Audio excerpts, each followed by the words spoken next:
Howdy. Welcome to Cody's Movie Cave. We're going to do a roundup review today about a modern Western classic I like to call The Magnificent Seven. It's a remake of the old Steve McQueen Yul Brynner classic. That's a good movie within itself without ever being remade, but it got the remake treatment back in 2016. That's 2016. That's right. And we get a good one in the shape of an incredible top-tier class of talent. Leading the roundup posse is old Denzel Washington in the lead character of Sam Chisholm. And then we get old Chris Pratt. I forget, Chris, his name is actually Chris in that movie as well. I forget what his last name was, but he's great in this movie too. Ethan Hawke. So we get a reunited with Denzel and Ethan Hawke from Training Day with their director, Antoine Fuqua, who is back directing the both of them. And anyway, like I was saying, Ethan Hawke, he's great as the old, sharp-shooting, goodnight Robichaux, Civil War veteran. Vincent D'Onofrio, I think is his name. I can't pronounce it good because I'm just a dumb cowboy. Anyway, he plays this big old bear of a mountain man. Really great character. He's got some kind of weird accent voice he's using. But I'm telling you what, it's just a top-tier cowboy shoot-'em-up movie. I'm telling you guys, Magnificent Seven.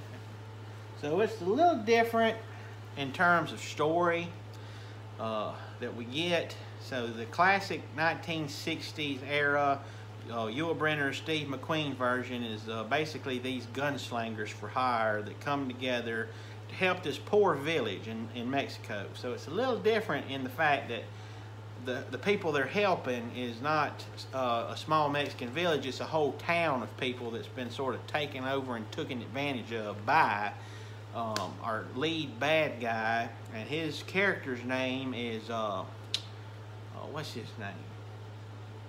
Bart Bogue, that's right. Bartholomew Bogue. He is a baron, gold mine. Like I said, he's taking advantage of this town, trying to get all their land and push them out.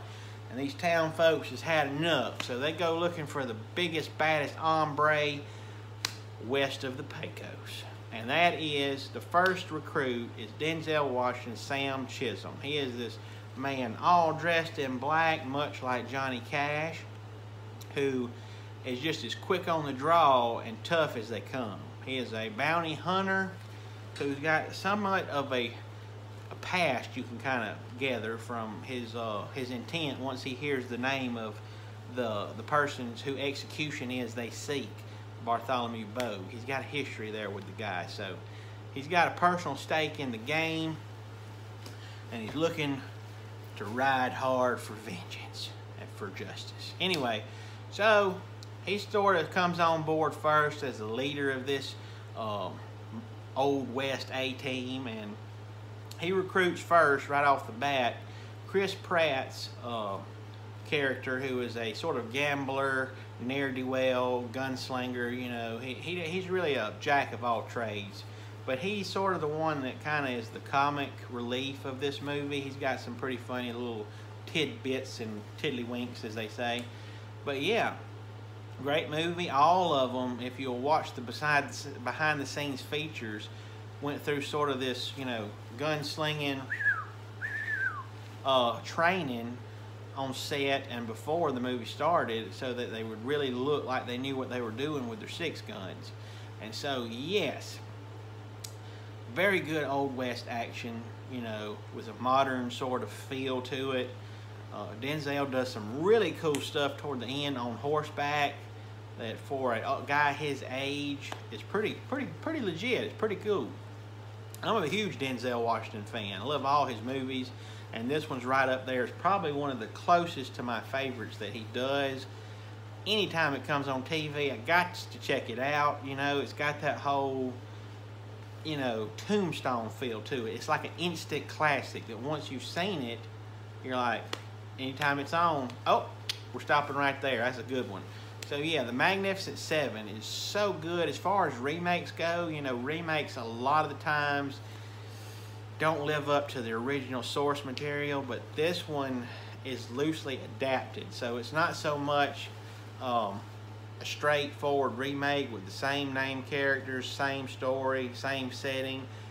It's just kind of inspired by it, you know, because these characters are not the same ones that are portrayed in the classic movie, and it's not the same setting, if you will. Like I said, the original took place south of the border in Mexico and dealt with a band of bandits that was played by an incredible Eli Wallach that was on The Good, the Bad, and the Ugly. So yeah, as far as newer westerns go, it's probably one of my favorites. You know, it goes Tombstone, Magnificent Seven, 3:10 to Yuma. That's my top three modern made westerns. You can't really let them compete with the ones from, you know, yesteryear, because those are classics in their rights, and none of them can, you know, be touched with what's made nowadays. But that being said, this is a good movie. It's a shame it didn't do as well at the box office. I don't know. Maybe today's younger people and youth are just not into westerns, you know. But I think if they would have given this one a chance, the action is cool enough and entertaining and big enough that it would have drawn in a good audience. And I hate that it didn't do well at the box office, because I really would have loved to seen a sequel done to this movie. If, you know, people say, well, if there was one sequel you could have made off of a movie that didn't do that well, that you really like, what would it be? What would it be a sequel to? This one. The Magnificent Seven, hands down, would be my go-to movie that I would plead with Hollywood to make a sequel to. Just so many great ways they could go. So yeah, I dig it. It's got some big action set pieces that just blow you away. It's like a Western superhero movie. It really is, if you think about it. It's like if the Avengers were a set of Old West gunslingers, this is what you'd get. And so, if you hadn't seen it, please go check it out. I think you'll thoroughly enjoy it. It is a fun-filled ride. And I'm about to talk myself into watching it again myself right now. So who knows, might go turn it on.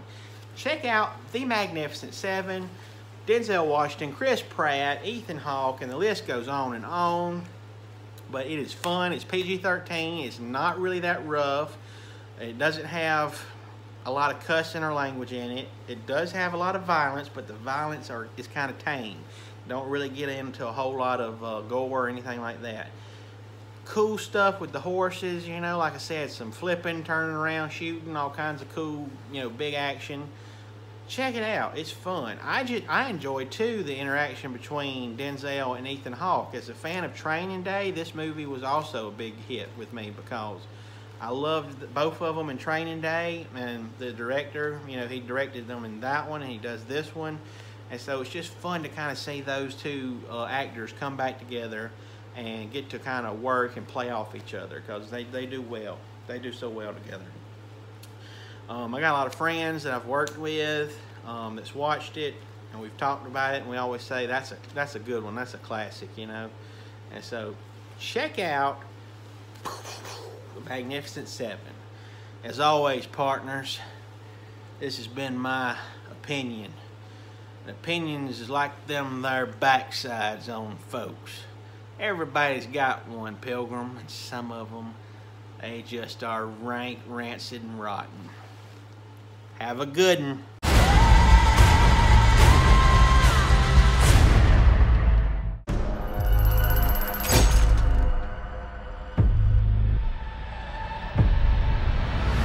Man carries a gun, he tends to use it. Dan, you dead? Pity. I had just ordered a drink from that man. Took a job looking for some men to join me. Is it difficult? Impossible. How many you got so far? You and me, Who's she? we work for her. Good Lord. That's right. That man murdered my husband. I want something. I take it. He will take everything we have. So you seek revenge? I seek righteousness, but I'll take revenge. I need more than a few to help us fight. What a bunch of misfits we are. You know how to shoot that thing? I'm good. So am I. He's local, my friend. Oh, we're good. We got a Mexican. I sense we are bonding. Oh.